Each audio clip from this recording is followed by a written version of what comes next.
innovative products. So welcome to all of you, ladies and gentlemen, for the presentation of the annual results of Thales for 2018. Thales and on Twitter account at Thales Group. Cette conférence de presse se déroule. This press conference will be delivered in French with simultaneous interpreting in English on YouTube. With us for the 2018 annual results, we will be revisiting the strategy of a group and the outlook for 2019. We will be answering your questions. Patrice, Caine, the CEO of Thales, and Pascal Bouchiat, the Chief Financial Officer and Information System Manager, will be with us.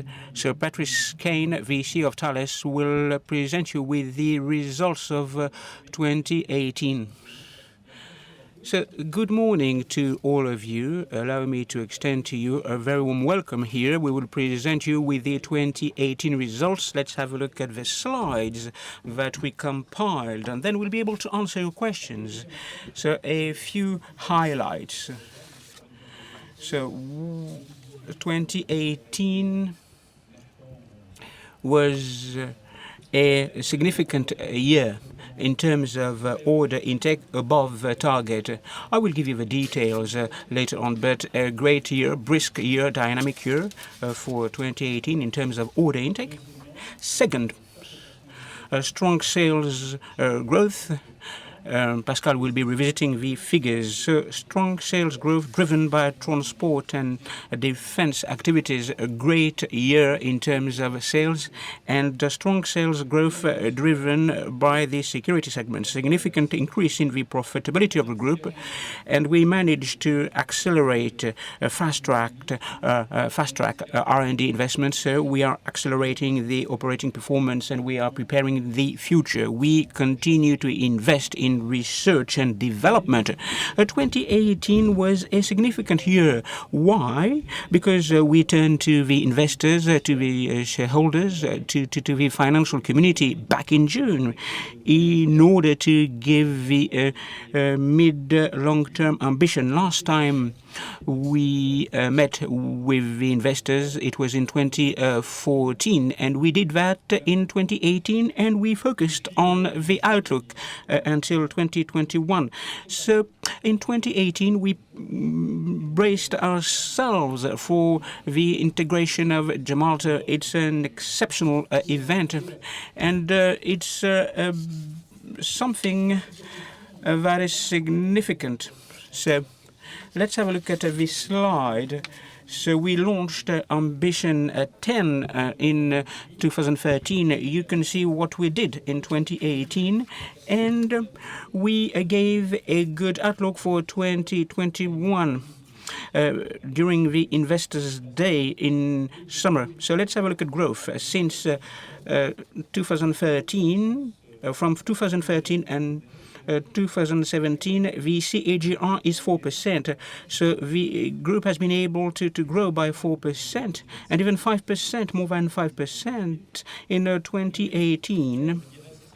Between 2017 and 2018, so we gave a target of 3 to 5% until 2021. So this does give credit to our brand in terms of profitability.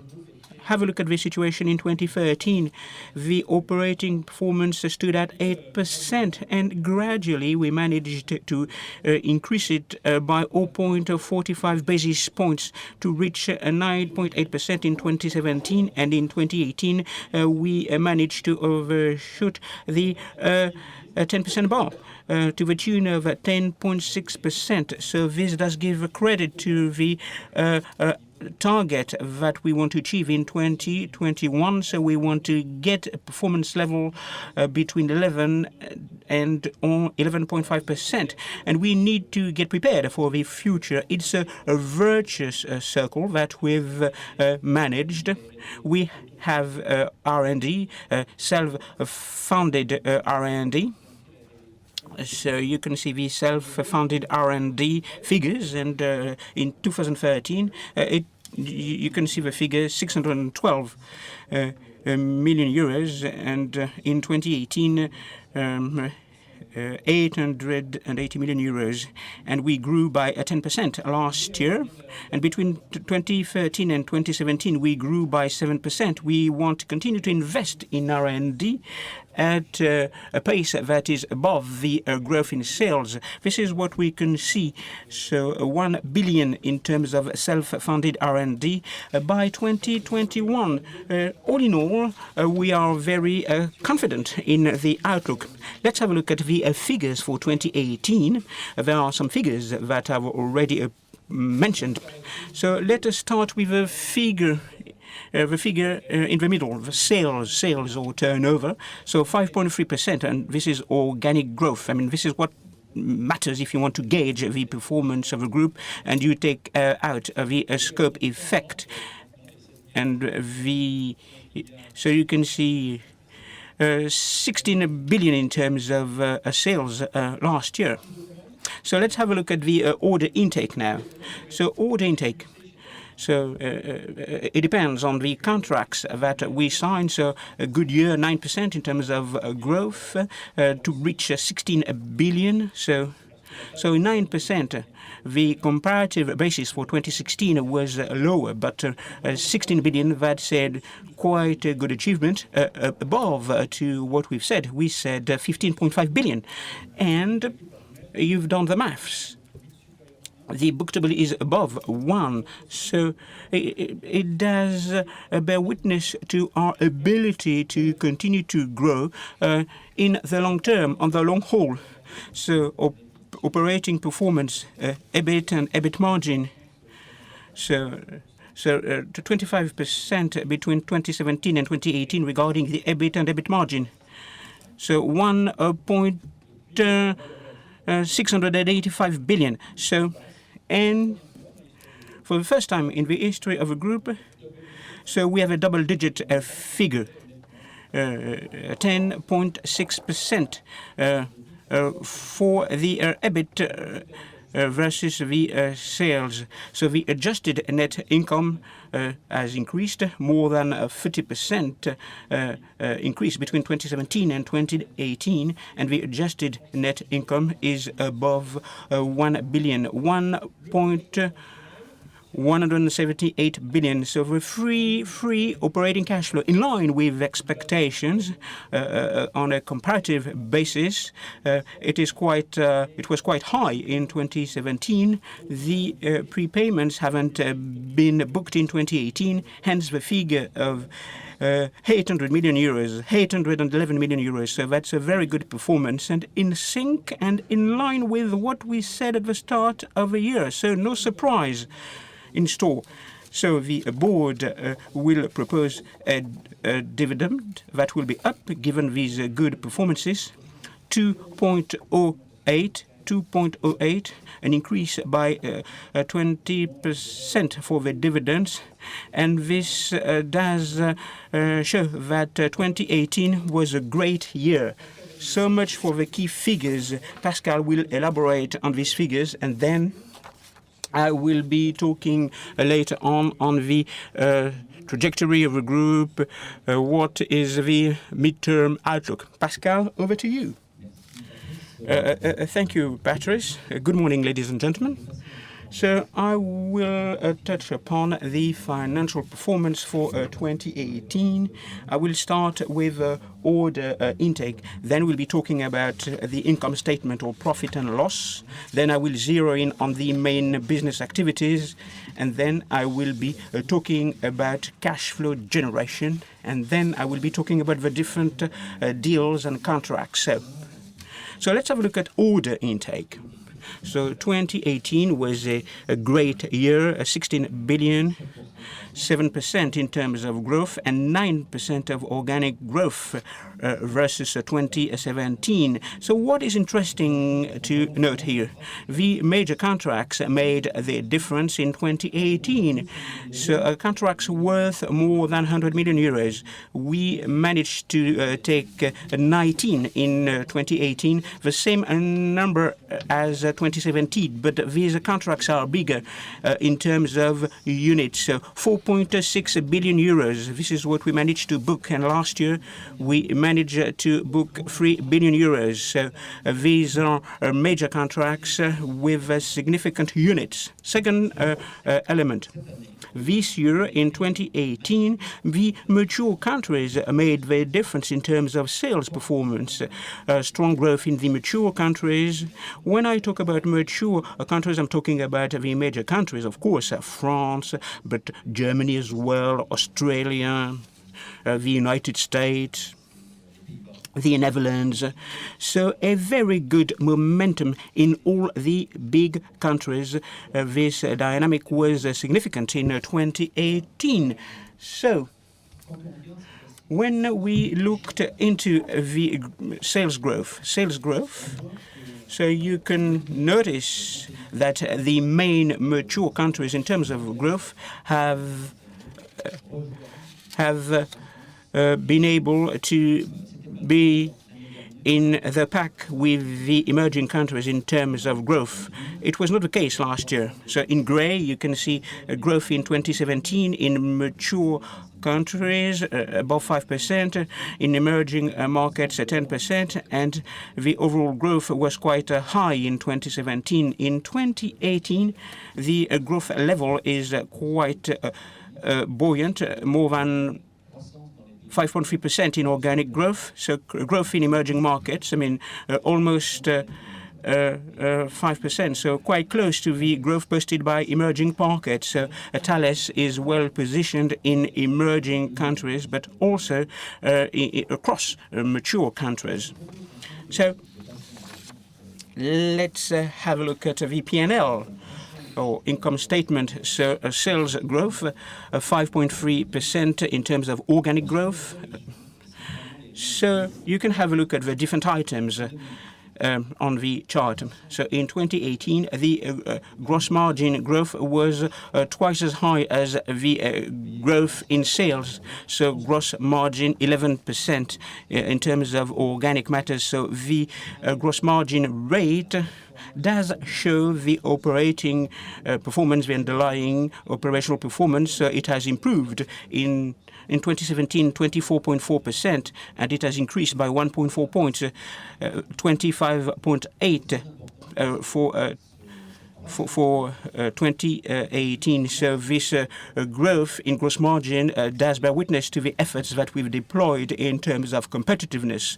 So competitiveness in terms of support functions, procurement, purchasing, engineering, the quality of project execution, but it does encompass the progressive improvement of our sales offer vis-à-vis our customers, and we can price very well these offers, and we have a value proposition that is acknowledged and recognized by our customers. As Patrice pointed out, we want to make sure that we develop this virtuous circle. We want to make sure that the additional gross margin, we want to make sure that it is reinvested in innovations in order to continue to beef up the group.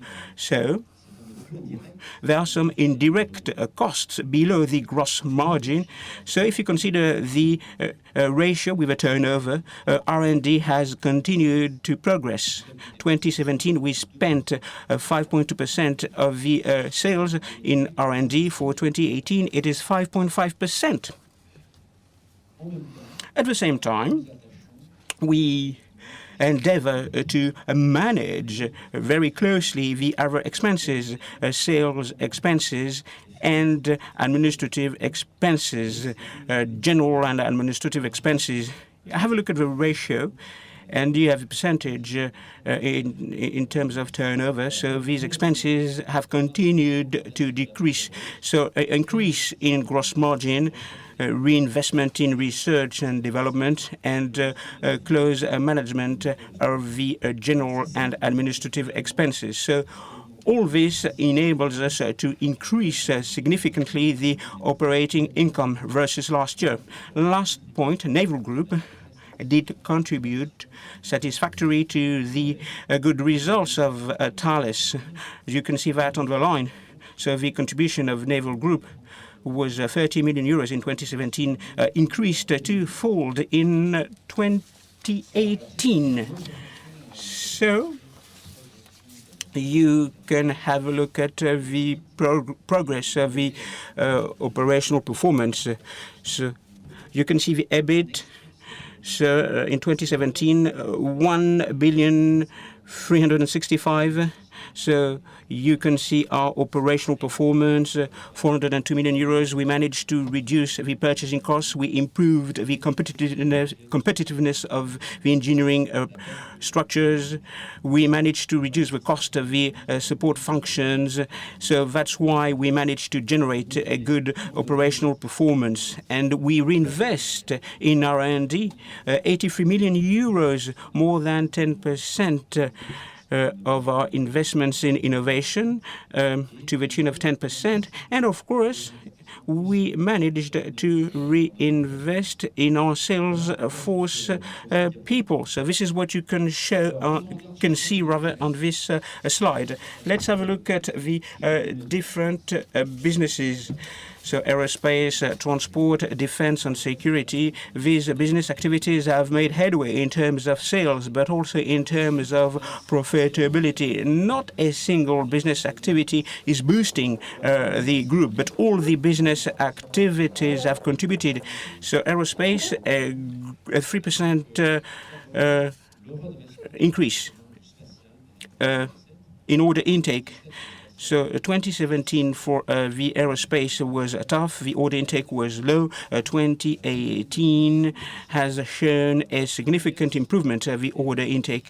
But for aeronautics, if you use the comparative basis, it was quite high.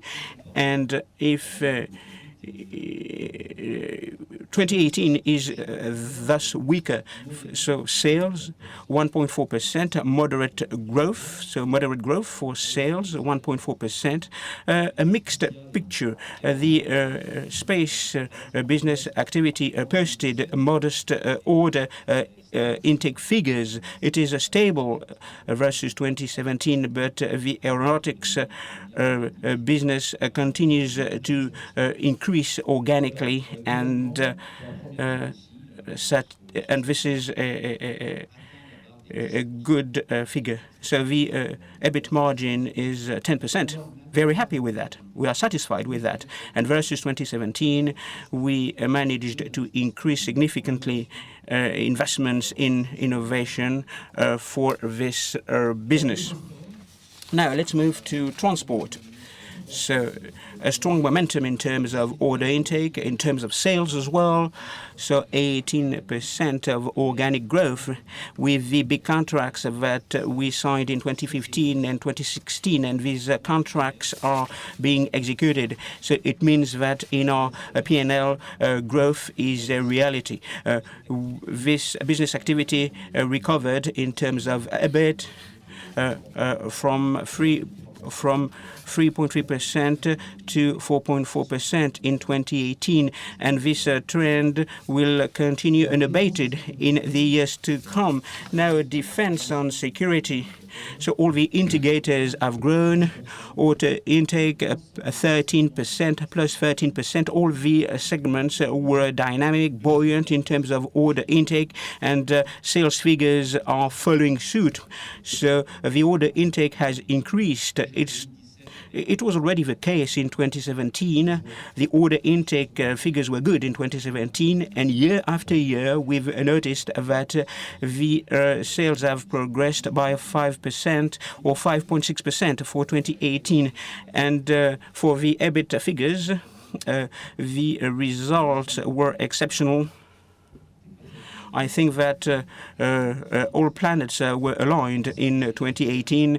Growth in sales, very good execution for quality, good quality for the execution of the projects, and the EBIT margin is 12.6%. As against less than 10% in 2017. So we're very satisfied with the results in 2018. So let's move on now to the adjusted P&L.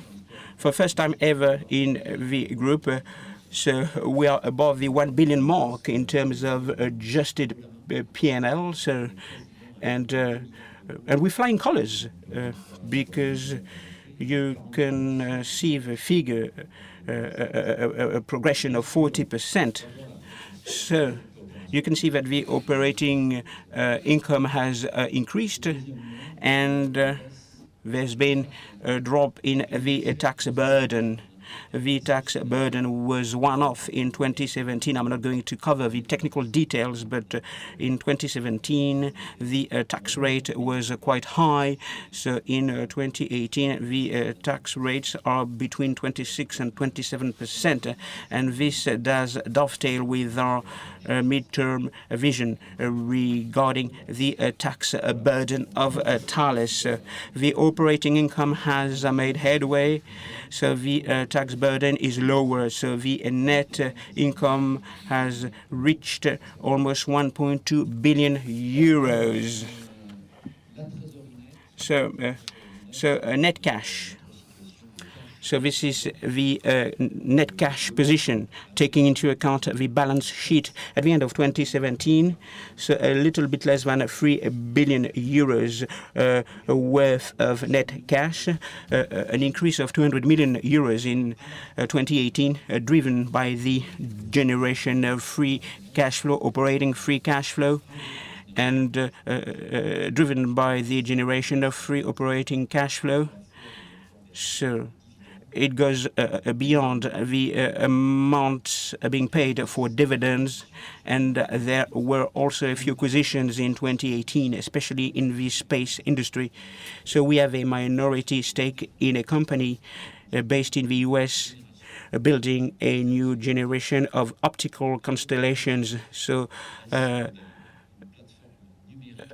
and there's also an associated digital platform, and it will be then possible to sell these images. So 3.2 billion in terms of net cash as of the end of 2018. Last point, dividends.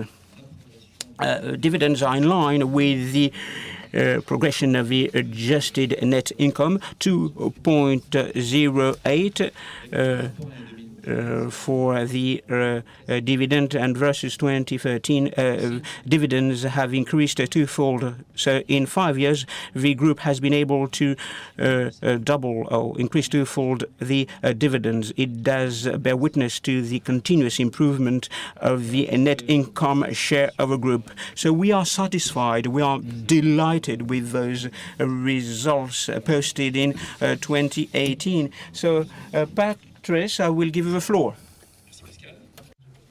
Okay, thank you, Pascal. Now, as promised, I'm back to provide a bit more perspective on the 2018 results, and I'd like to discuss our medium-term outlook and basically show what makes us so confident today. Now, if we look back a bit, we had our Investor Day in 2018. We explained our ambition. We explained why it's a credible and reasonable ambition. Our ambition was to become leaders in all of our segments with a clear definition of what leadership means, grow profitably in a sustainable way, year after year. Easier said than done, of course. But that's not the only point. We also want to be able to grow faster than the market. And the combination of these two components is what we actually are showing you now on the right-hand side of the slide. On the left-hand side, if you look at it from your side. We also explained the 5 priority areas for work, what we were going to be focusing on in years to come. And here you see them on the screen, and I'm going to detail them in a way to show you where we stand and our roadmap. We'll begin with the first one, reinforcing customer-centric organization and culture. In fact, we wanted to follow up on what we'd done a few years back when we established the objective of improving our work in marketing practice, our Okay, we're very strong in engineering and R&D, perhaps less strong at the time in marketing. We thought we'd have to improve things. We set up a transformation plan. We brought in someone from outside the organization to help us to think things through and make progress in this area. In light of the results, which are very positive and which are feeding into everything we're explaining about profitability and growth, we thought we could do the same type of thing in sales. So we're applying a tried and tested method. 2 steps. First, we have a sales transformation leader with a small team to help us to think things through and improve on our sales performance. This involves improving our processes and tools, also developing our skills and competencies. Let me give you an example. We don't sell digital services or digital offerings as you could do this with standard products. I'm not being pejorative in any way, but if you look at how things have been done for quite some time. So the sales practice for digital offerings calls for special skills and qualities which have to be strengthened. So what do we mean by sales transformation? Now, that's what we're getting at. The second key thrust is obviously that we want to continue to optimize our operational performance. I showed you the group's cost basis, 14.2 billion. Everyone is familiar with this. 14.2 billion, sorry. It's broken down into categories you're familiar with. Purchasing, engineering, sales, support functions, and then work on projects.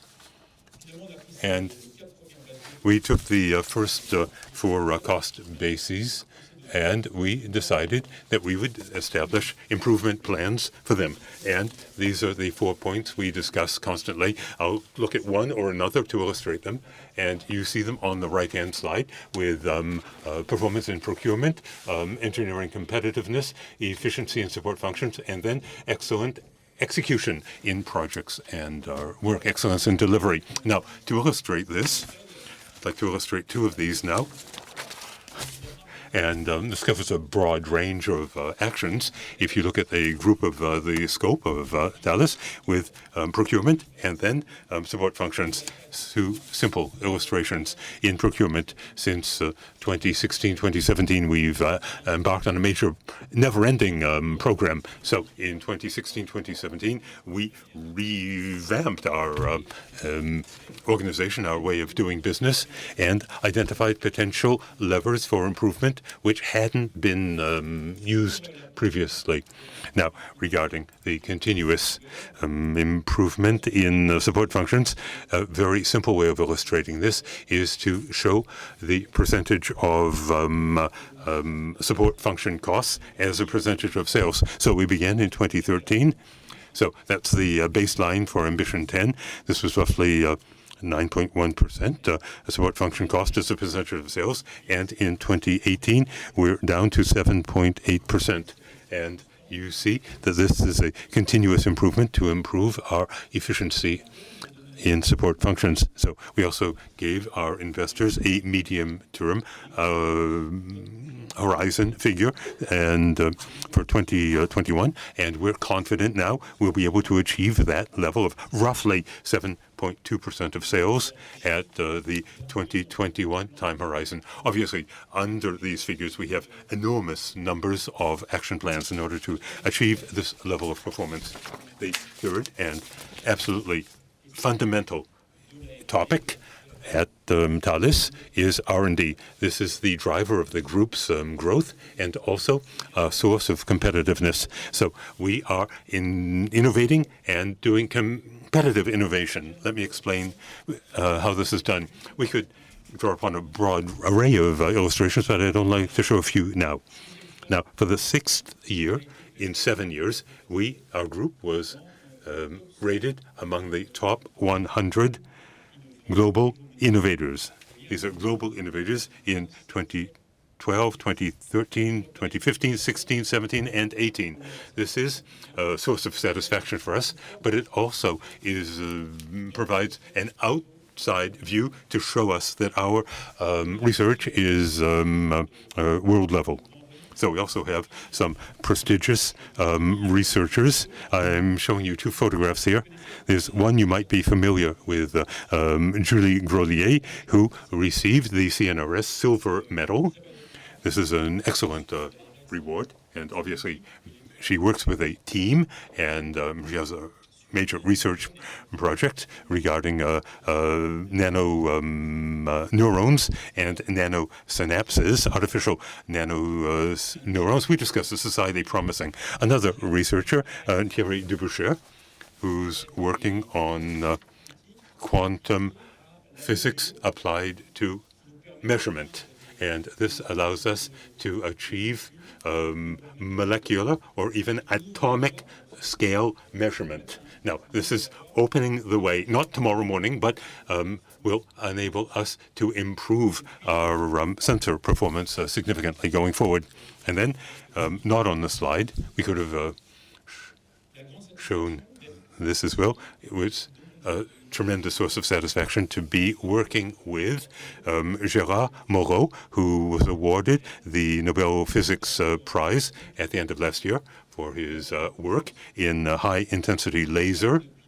We've been working with Gérard Moreau for years. His laboratory is at École Polytechnique. It's a joint CNRS lab, as in the case with Julie Grolier. But in working with us, one of the projects, this is a project we were awarded by the EU to establish a high-intensity laser system in Romania, and this derives directly from work with Gérard Moreau and his research laboratory. So once again, a tremendous source of satisfaction. I've got the figures at the bottom, but you're probably familiar with them. Now, what does R&D mean for us? You see the number of people, 3 billion people, including everything, and a head count of 31 million, 3 billion euros in R&D cost. So, and it's 1/3 and 3/4. So if you look at self-funded and what's funded through the projects we're conducting directly for our clients. Now, in our ambition, we want to continue to grow in R&D. You see the starting point in 2017.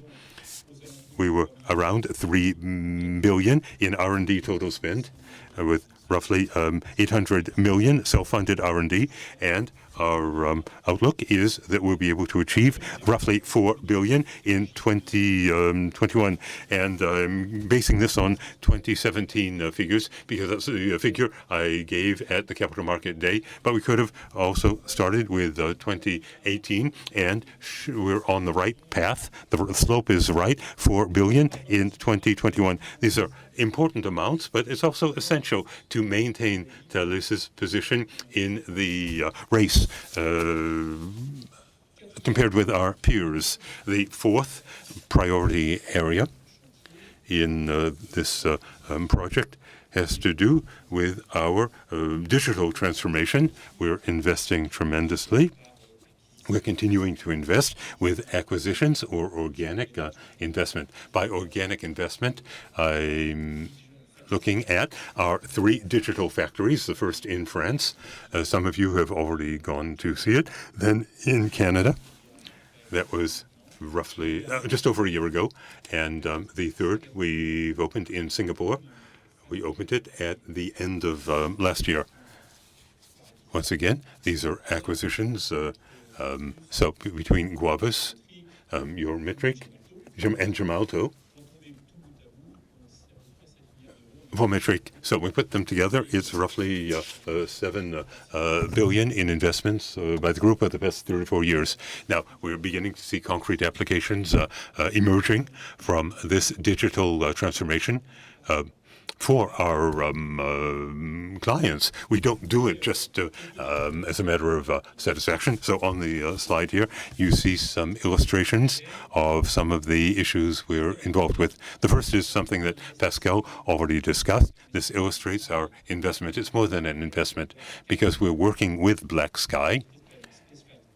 It's LexPy is the name of the digital platform, and we can capture high resolution and high revisit images that we can merge in order to combine the best of both worlds, high performance in image quality and then high revisit to refresh the images quite frequently. The second slide here is the New York subway system, and this is the subway train that we use in a proof of concept to show that it could operate in a fully autonomous, driverless manner. So a few years ago, I discussed autonomous trains, autonomous subway systems, and this is reality today. Everything we discussed with you a few years ago is now materializing. This is a world first in the New York metro system. So we fitted the train with different types of sensors, optronic, laser, inertial, and then we have our computer systems using artificial intelligence in order to provide this subway train to take decisions on its own without human intervention in a metro system. It's very simple, and we can react to unforeseen events in a fully autonomous manner. And then autonomous mine warfare. This is an example from defense.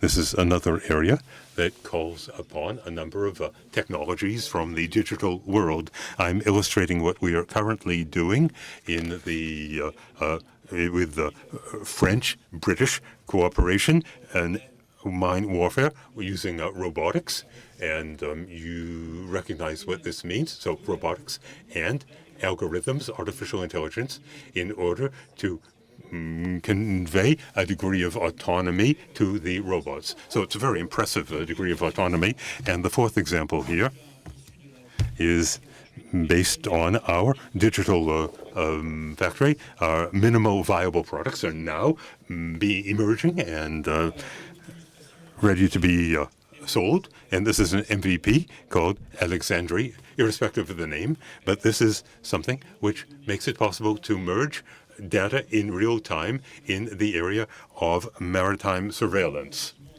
marine surveillance. Now, we've already launched commercially other MVPs. We have PartEdge, which is in a way the Amazon.com for spare parts. This allows airlines to have a single platform they can use for online ordering of spares with a real-time pricing system.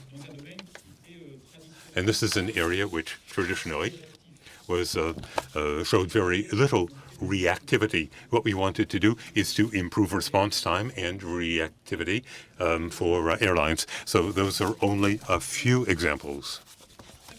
Fifth and last point in Ambition 10, this has to do with the arrival of Gemalto in our group. Now, I have two columns here to summarize what we still have to do in order to close the operation and what we've done in order to prepare for the integration that will take place after the closing. Now, regarding the closing, we still need 3 authorizations. First, from the Department of Justice in the U.S. So the DOJ will be issuing its antitrust decision, unlike the European system where it's a commission. So this is moving forward. So we've already agreed on the agreement to dispose of the asset, which would have to be disposed on under that. So this is the consent decree that will be released and which will state the conditions for remediation in order to have the go-ahead. And then there are two authorizations required in Russia. One has to do with the rules on foreign investment. There's an equivalent in France and SITUS in the U.S. Now, this isn't a real problem in Russia because both Thales and Gemalto are well known in Russia, and the second authorization pending in Russia has to do with antitrust, and we don't foresee any problems here in light of the market share and presence of Gemalto in the country. This is just a government procedure that has to be complied with. We're still on track to close the operation by the end of Q1 of this year. And we haven't simply waited, doing nothing during this period. So indeed, for over a year, ever since the announcement of the planned acquisition in December of 2017, we've put in place working groups in order to prepare for the integration of the two groups. Now, we're working on a number of projects in this area. What are we doing in IT, in property, in compensation structure, organizational issues, and so on and so forth? So there are several hundred people in both groups who've been working for over a year in order to be ready and more than ready on the date of closing so they can hit the ground running. And that's where we stand today. And we are all impatient to begin all of this in the coming weeks.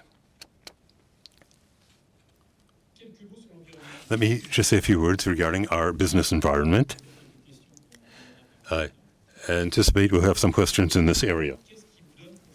Now, if you are asking me the question, why, Mr. Caine, why at Thales are you so confident in the future, your medium-term outlook, and so on and so forth? Now, if I answer that question, let me say the group is very fortunate in that it has exposure both to growing markets and also has tremendous resiliency. This is what I wanted to show you on this slide with growth and resilience. So on the left-hand side, we have our resilience. So the group has a strong position in growth markets. And when I say growth markets, we have underlying very long-term growth and requirements with global air traffic, urbanization, driving land transportation, mobility, data protection, and so on and so forth. Now, these are civil markets for Thales. And then in defense areas, irrespective of what happens from time to time here and there, we're looking at very long-term trends regarding investment and continued investment as countries invest in their defense systems. Now, when we look at these markets, whether they have high growth or slow growth in terms of the number of platforms, the proportion of onboard intelligence is increasing continuously. And that is exactly where we stand at Thales. So this is, in fact, a twofold movement with growth markets, which are increasingly drawing on what we are developing and selling, onboard intelligence. And then the third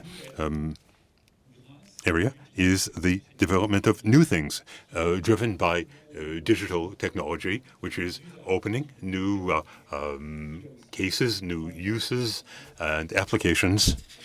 And this further increases our confidence in our capacity to continue on this growth path. Now, so growth and resilience. Now, you look at geopolitical factors, and these things can crop up unexpected. Now, that is true.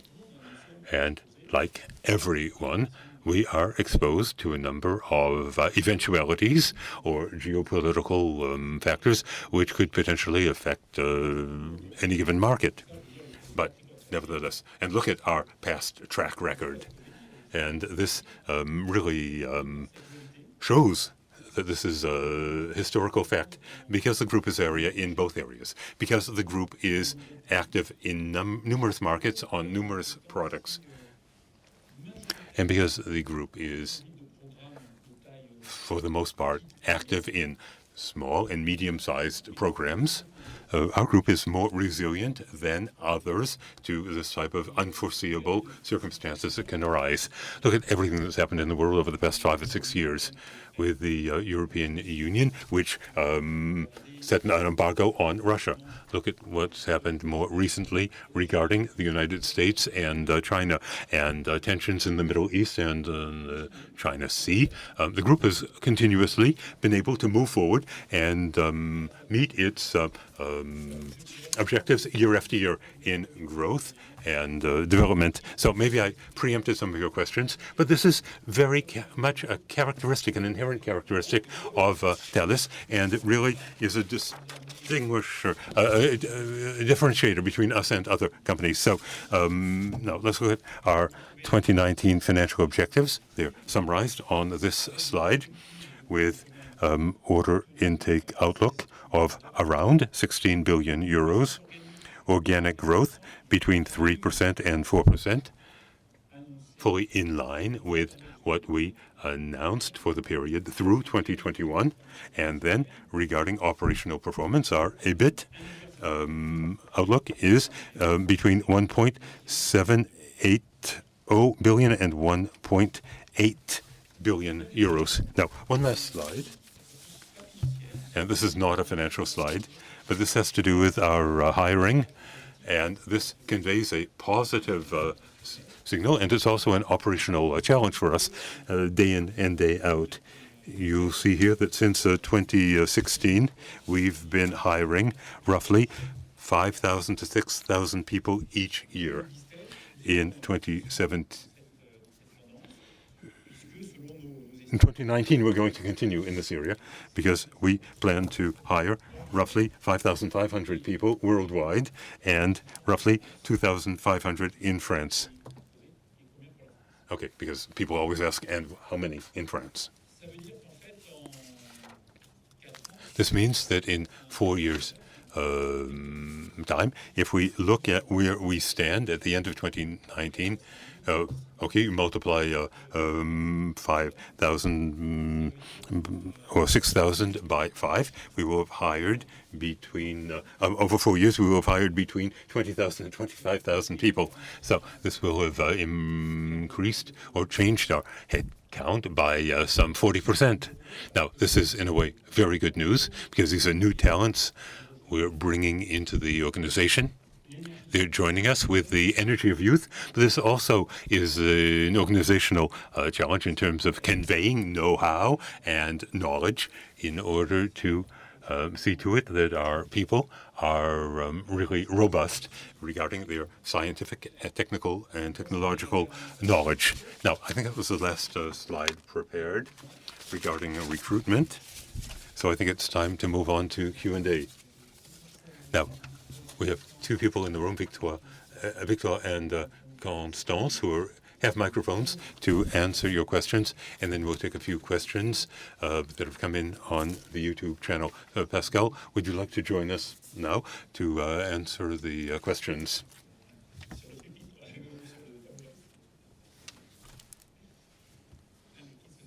Okay, who'd like to begin? Yann Kochner, Carré Cosmo. Jan Kochner, Carré Cosmos. I'm a layman. You've said that once Gemalto is taken over, is endorsed, it will be an additional business unit to the group. Having said that, the technical skills and know-how of Gemalto is almost similar to Thales, so we could have thought that Gemalto's activities could have been dissolved across Thales because there's a cross-cutting approach. You're right, we'll be integrating Gemalto. It will turn out to be a GBU, a global business unit. These are our internal procedures, but Gemalto will be able to get some digital assets. Digital assets that we own, Guavus, for example. Thales e-security business activities and the digital factory as well. Having said that, you're right.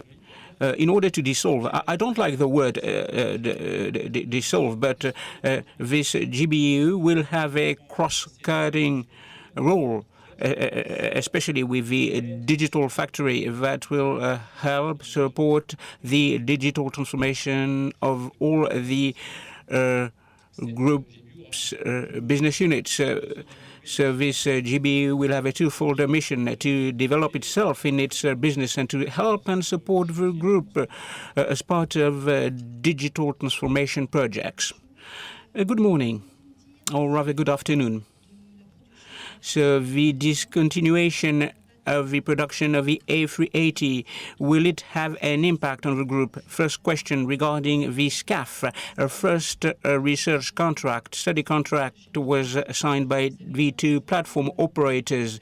You've said that you are a specialist in platforms intelligence. So at this stage, what is the role of Thales and how do you contemplate the future?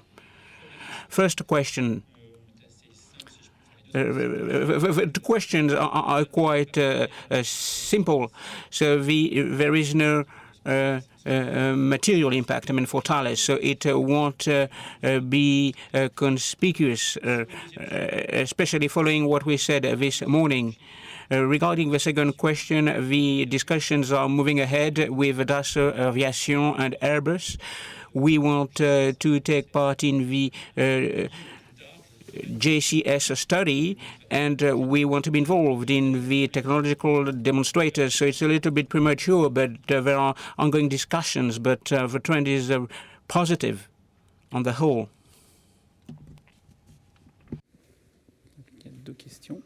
Bonjour, Vincent Lamignon-Challenge. Hi, Vincent Lamignon-Challenge. So following the failure of the Alstom Siemens operation or transaction, maybe Alstom or the state could take over the transportation business. But what about your answer? Is the answer the same as 2 years ago? Alstom and the state, they've already taken a stance. For us, it is not necessary. And it is not something that we contemplate. It's not something that we envisage. We have a critical size in order to address the global markets. With Gemalto, the turnover will be 20 billion. So it's not a matter of size to us. And there's another challenge to master the digital technologies when we talk about rail, IoT, digitalization of operations, of transportation, transactions, autonomous train, autonomous subway. So we have all it takes to take on board all of these new revolutions in the field of transportation. So we haven't changed our roadmap, our blueprint year after year. The board of directors has unanimously approved the strategic projects on all the businesses, across all the businesses, including that of transportation. Eric Dubois, Aviation Week. A question about civil aerospace. Since 2013, you've been using a demonstrator, Phoenix 2020. Maybe the name has changed. Are you going to market it? So will you sell it to someone? Regarding the flight simulators, you don't have any civil aviation business activities, but you have some business activities with helicopters. You've made headway in neuroscience, especially for the helicopter simulators, but the market is very small. So can you make the most of this innovation with civil aircraft? First question, can you repeat it, please? So things are moving ahead. But I'm not entitled or authorized to talk about it. The avionics specialists, the system operators, will communicate on that. So I'm rather optimistic. So no cause for concern. As regards simulation, the helicopter market is not a big market, nonetheless quite an interesting market. We've done